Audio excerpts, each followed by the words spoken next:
Nesta aula vamos falar sobre o liberalismo igualitário.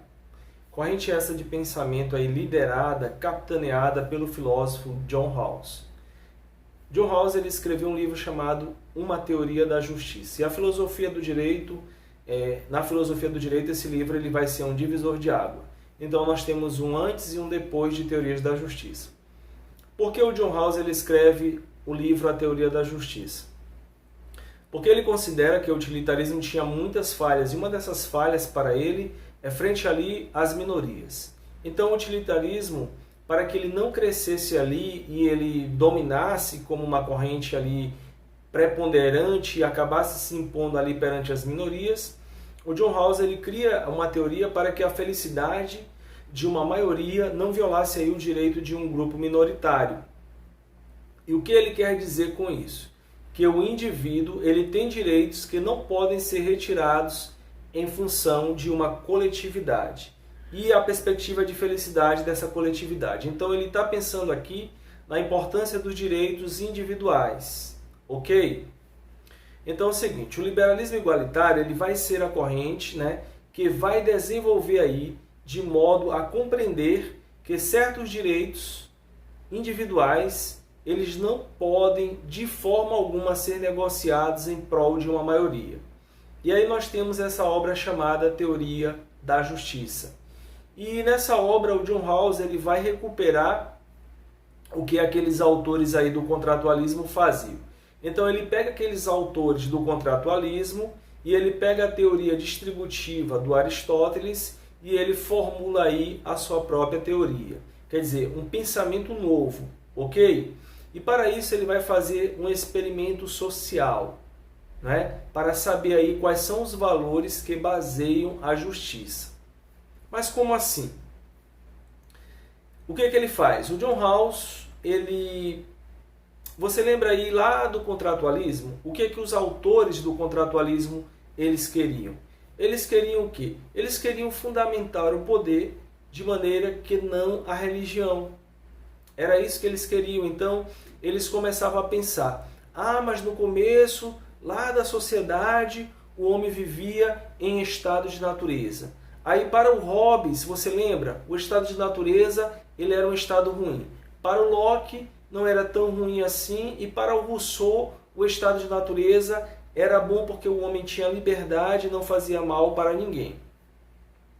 Então você percebe que cada um desses autores, eles criam aí uma história e nessa história começa-se aí a desenvolver uma maneira do poder se justificar. Então para o Hobbes, o poder era o que? Era a submissão. As pessoas entregavam toda a sua liberdade nas mãos do soberano.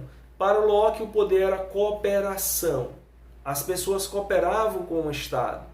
As pessoas cooperavam para ter aí a administração da justiça. E para o Rousseau, o poder do Estado é para garantir a igualdade, porque com a propriedade privada nós tivemos aí problemas, como a desigualdade, por exemplo, e o contrato social, o que ele faz? Ele vai regular, ele vai organizar, ele vai recompor essa desigualdade. E o que o John Rawls ele vai fazer? O John Rawls ele faz uma teoria contratualista para entender quais princípios são os princípios de justiça. Então, ele vai teorizar em cima dos princípios de justiça e ele cria aí um experimento social hipotético no qual as pessoas elas vão dividir os bens da sociedade. Então, ele pega aí o artifício contratualista e pega a teoria do Aristóteles, que fala da justiça distributiva, e ele cria sua teoria própria sobre a justiça e os princípios da justiça. Para isso, o John Rawls ele vai dizer que existe aí o famoso véu da ignorância. Então, ele vai criar aí o que nós chamamos de experiência hipotética, para demonstrar a justiça como equidade. Para funcionar essa teoria do John Rawls, ele precisa de participantes, que são as pessoas que vão fazer aí a divisão dos bens na sociedade. E esses participantes, eles devem ser livres, eles devem ser moralmente iguais, eles devem ser razoáveis e racionais e eles estão aí sob um véu de ignorância. Veja bem, uma pessoa que tem aí uma profissão bem definida, um professor, um advogado, um médico, ele tem aí uma identidade, ele está em um lugar, ele tem aí uma posição na sociedade. Isso é bem diferente, por exemplo, de uma pessoa que não tem profissão, de uma pessoa que não tem emprego, de uma pessoa que não tem família e mora na rua. Você percebe? Então existe aí uma grande diferença de posição social. Para o experimento do Rawls, os participantes escolhidos, eles estariam sob um véu de ignorância. Então, na hora do experimento social, eles não saberiam o lugar que eles ocupam na sociedade. Entendido? O próprio John Rawls, ele vai falar o quê? Ele vai falar que o mundo é uma grande loteria, em que você nasce num lugar e isso vai o quê? Isso vai te favorecer ou não. Por exemplo, há pessoas que têm acesso à educação e podem fazer aí uma faculdade e muitas outras não. Você percebe isso? Então nós nascemos em um lugar que muitas vezes nos proporciona aí privilégios. E desse modo, o que acontece? Para que a teoria do John Rawls ela funcione, é necessário que as pessoas elas fiquem sob o véu da ignorância, desconhecendo aí o local, né, que vão ocupar na sociedade. Porque se essas pessoas, na verdade, elas soubessem que lugar elas iriam ocupar, elas iriam aí querer o quê? Puxar a sardinha para o seu lado, então elas iriam acabar se beneficiando e distribuindo esses bens para que elas se favorecessem, não é verdade?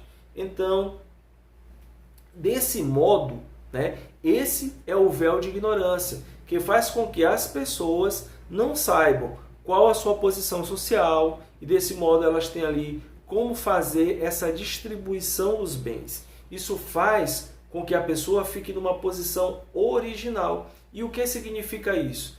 Que ela desconhece o local que vai ocupar na sociedade e isso faz aí que ela se afaste daquelas questões pessoais da vida, em sociedade, das questões pessoais sobre a concepção do bom, do justo, do certo e do errado, com base aí em suas experiências pessoais. Então a ideia aqui é que as pessoas sejam razoáveis, proporcionais, e essas pessoas, na posição original, elas vão fazer aí a distribuição dos bens sociais, porque os bens naturais eles não podem ser divididos.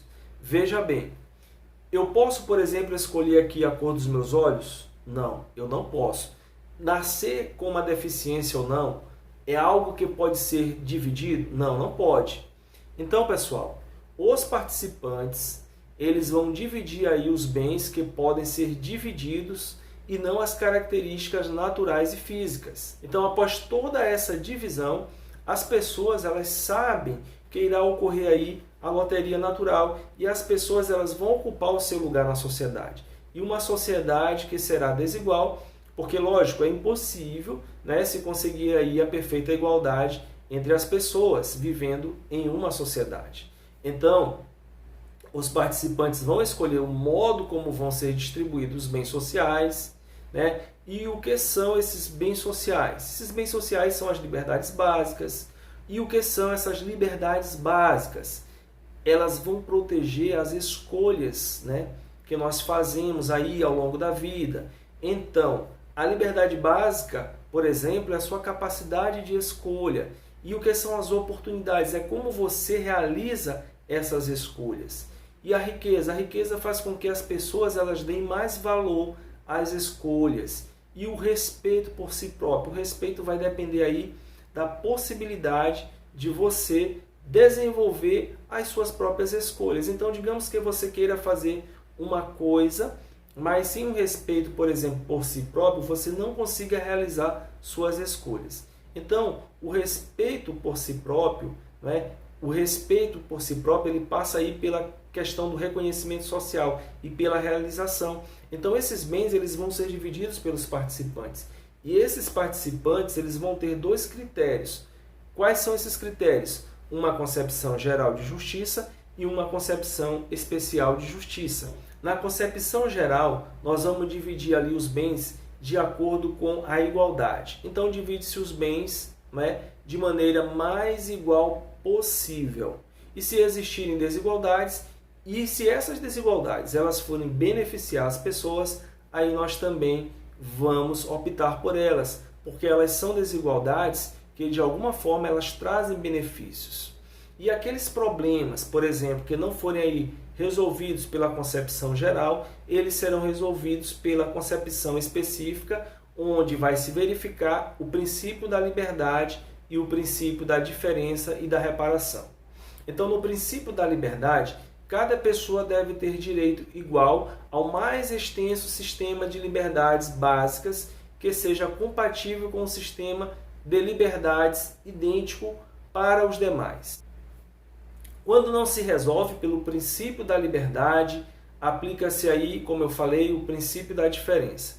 As desigualdades econômicas, elas devem ser distribuídas para que, ao mesmo tempo, beneficie razoavelmente a todos e decorram aí de posições e funções às quais todos tenham ou devam ter acesso. Então, veja bem, quando se pensa, por exemplo, no concurso público, todas as pessoas têm acesso ao concurso público. Não é verdade? A pessoa se inscreve e vai lá fazer a prova. Isso significa o quê? Que todos, em tese, podem ocupar aquele cargo, caso consigam aí cumprir, um critério que é o quê? A prova.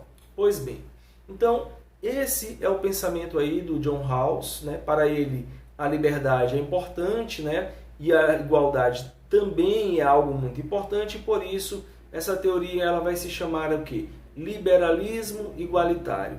A ideia de que você consegue dar um número de liberdade para as pessoas e isso segue aí padrões de igualdade. Então, pessoal, esse foi o pensamento do John Rawls. É um autor muito importante, como nós vimos aí, ele se contrapôs ao utilitarismo e é um autor de fundamental importância e com certeza é um autor aí que deve estar caindo nas próximas provas da OAB. Até a nossa próxima aula. Ficamos por aqui.